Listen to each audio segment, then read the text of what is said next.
બે પ્રશ્નો બહુ સમજવા જેવા છે. એક પ્રશ્ન શ્રી ગુસાઈજીએ દમલાજીને પૂછ્યો છે, તમે શ્રી મહાપ્રભુજીને કયા સ્વરૂપે જાણો છો? દમલાજીએ કહ્યું, પ્રભુથી પણ અધિક. અને દમલાજી જયારે શ્રી ગુસાઈજીની અડધી ગાદી વાળીને બેસે ત્યારે શ્રી મહાપ્રભુજીએ દમલાજીને પૂછ્યું, दमला तुम श्री गुसाई जी को कहा करके जानो हो? विनंती के कृपानाथ आपके पुत्र के रूप में जानो हूं. ત્યારે શ્રી મહાપ્રભુ जी आज्ञा करे, मेरे पुत्र के रूप में नहीं, मेरो स्वरूप जानियो. આ મારું સ્વરૂપ છે, મારાથી ભિન્ન એમને ના જાણશો. જો આ દુનિયામાં સંતો, મહંતો, મહાત્માઓ, સમાજ સુધારકો અનેક થઈ ગયા. બધે જ ભગવાન છે, ભગવાન સર્વવ્યાપી છે, જીવ માત્રમાં ભગવાન બિરાજે છે.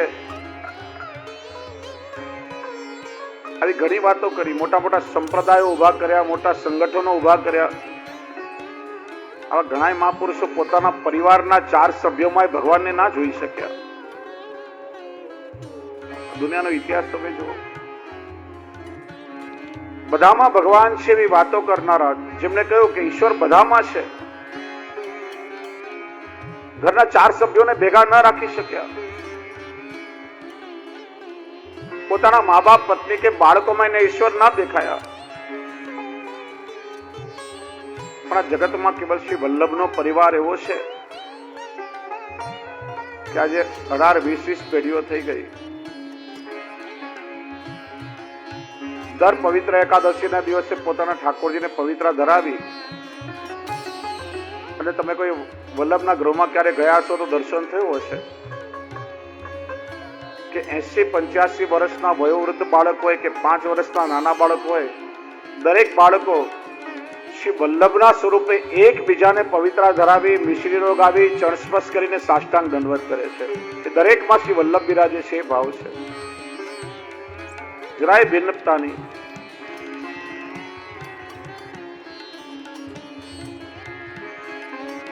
વલ્લભકુલ બાળકનો આચાર્યનો પ્રસ્તાવ હોય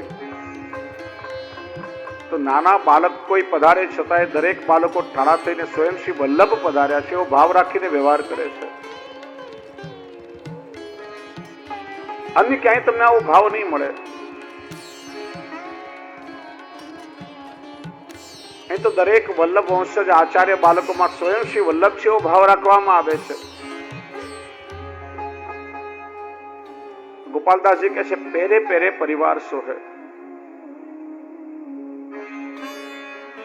સદઘરાની સ્થાપના મધુરામાં થઈ.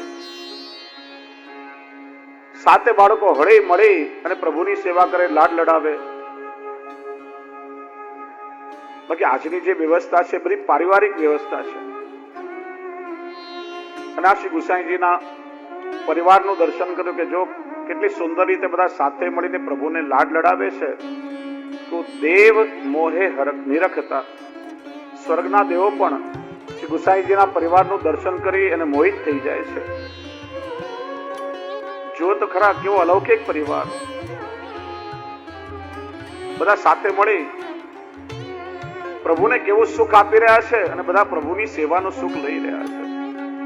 કેવો આદર્શ ગ્રહસ્થાશ્રમ જે સંપૂર્ણ રીતે પ્રભુને સમર્પિત છે. જો દ્વારકા લીલામાં વર્ણન આવે છે કે ભગવાન શ્રી કૃષ્ણએ 8 પટરાણીઓ કરી અને ત્યાર પછી 16,000 રાણીઓ ભગવાનની થઈ છે. ધ્યાનથી સાંભળજો, 16,108 નથી, અષ્ટ પટરાણી અને 16,000 રાણીઓ છે. શત શબ્દ છે ને એટલા માટે કે 8 પટરાણીઓ 100 પત્ની સમાન પ્રભુને સુખ આપતી હતી.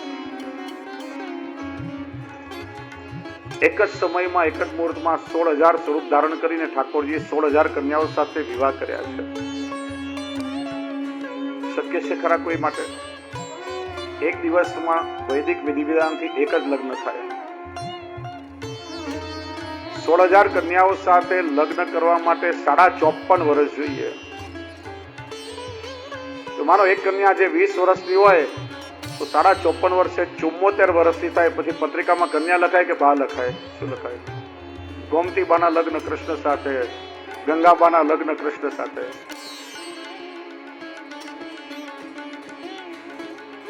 16,000 પત્નીઓને અને 8 પટરાણીઓને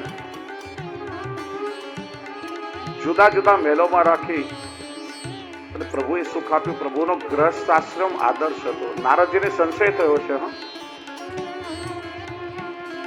કે આ કલિયુગમાં માણસ એક ઘરવાળીને સાચવી શકતો નથી. તોબા પોકારી જાય. આ 16,000 ને સાચવતા કેમ હશે? ક્યાંય કલહ થતો હશે, ક્યાંય એકબીજાને ફરિયાદ કરતી હશે, ક્યાંય એકબીજાની ઈર્ષા કરતી હશે,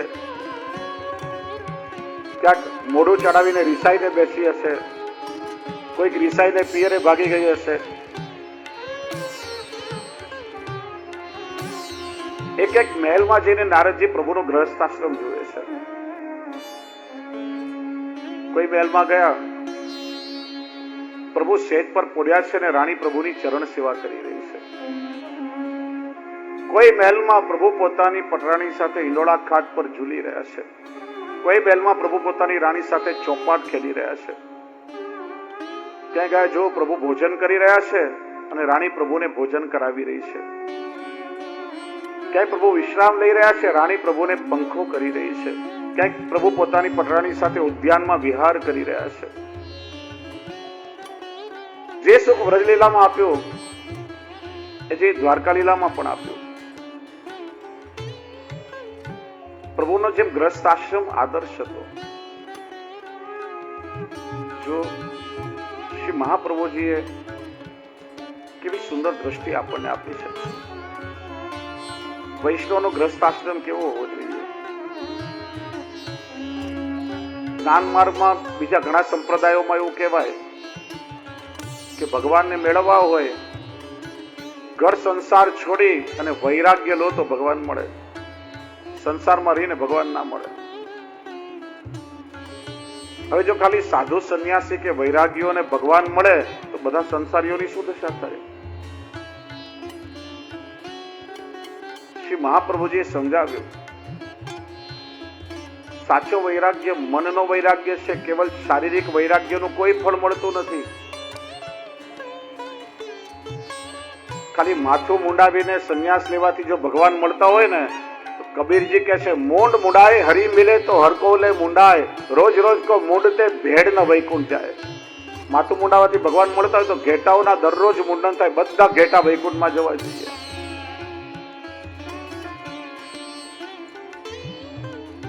ચાર સંન્યાસીઓ ઘર સંસાર છોડી વનમાં કે હિમાલયમાં ચાલ્યા જાય, પણ મનમાં રાગ, દ્વેષ, ક્રોધ, ઈર્ષા, અહંકાર, લોકેશના વિશેષના બધું હોય તો હિમાલયનું વાતાવરણ કલુષિત બની જાય. અનેક સંસારી સમાજની વચમાં રહેતો હોય, પ્રભુની સેવામાં મન લાગેલું છે, પ્રભુની ભક્તિથી પ્લાવિત હૃદય છે, જેનું સમગ્ર જીવન પ્રભુને સમર્પિત છે, એ સમાજની વચમાં સંસારમાં રહીને પણ ભક્તિનું વાતાવરણ ઉભું કરી શકે. શ્રી મહાપ્રભુજી દ્રષ્ટિ આપી, પ્રભુને મેળવવા સંસાર છોડવાની જરૂર નથી. સંસારની તમામ વૃત્તિઓને પ્રભુની સાથે જોડી દો. આ સંસાર બાધક નહીં બને, સાધક બની જશે. શ્રી ગુસાઈજી પ્રભુ ચરણે ભોગ, રાગ, શૃંગાર, સંસારમાં આસક્તિ ઉત્પન્ન કરનારા ત્રણેય પરિબળોને પ્રભુની સેવામાં યોજે. અને સંસારને આનંદમય, ભગવતમય બનાવ્યો. જે સમગ્ર પરિવાર પ્રભુની સેવામાં પ્રવૃત્ત છે, દેવો પણ આ પરિવારનો અલૌકિક સુખ જોઈને મોહિત થયા છે કે આવો ભગવત સેવા પરાયણ પરિવાર અમે ક્યાંય જોયો નથી. આટલા બાળકો, આટલા વહુજી, બેટીજીઓ, નાના નાના બાળકો બધા પ્રભુની સેવામાં કેવા પરાયણ છે. અને ઉત્સાહ આનંદ અધિક બાધ્યો, કુસુમ વરખે હરકતા. દેવોનો ઉત્સાહ, દેવો શબ્દનો અર્થ બીજો પણ કર્યો. દેવો એટલે જે દૈવી જીવો છે. દિવ ધાતુ પરથી દેવ શબ્દ થયો, જેમનામાં દિવ્યતા છે, જે દૈવી જીવો છે, જે નિગુણ લીલાના જીવો છે, જે સર્વ દૈવી જીવો વૈષ્ણવજનો આ પરિવારના અલૌકિક સુખને નિરખી રહ્યા છે. અનુભવી રહ્યા છે. માનો શ્રી વલ્લભના જ બધા કેટલા સ્વરૂપો છે. અને પ્રસન્ન થઈને શ્રી ગુસાઈજીના પરિવારની ઉપર પુષ્પ વૃષ્ટિ કરી રહ્યા છે.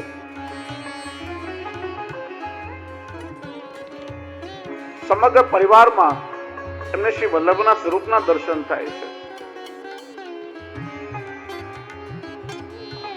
કે છે જયારે આ પરિવાર સાથે બિરાજતો હોય ત્યારે રાસ મંડળ સમયે જેમ ઠાકોરજી એકમાંથી અનેક સ્વરૂપ પ્રગટ કર્યા, એમ માનો પ્રભુને લાડ અડાવવા શ્રી વલ્લભે પોતાના અનેક સ્વરૂપ પ્રગટ કર્યા એવો અનુભવ એમને થાય છે.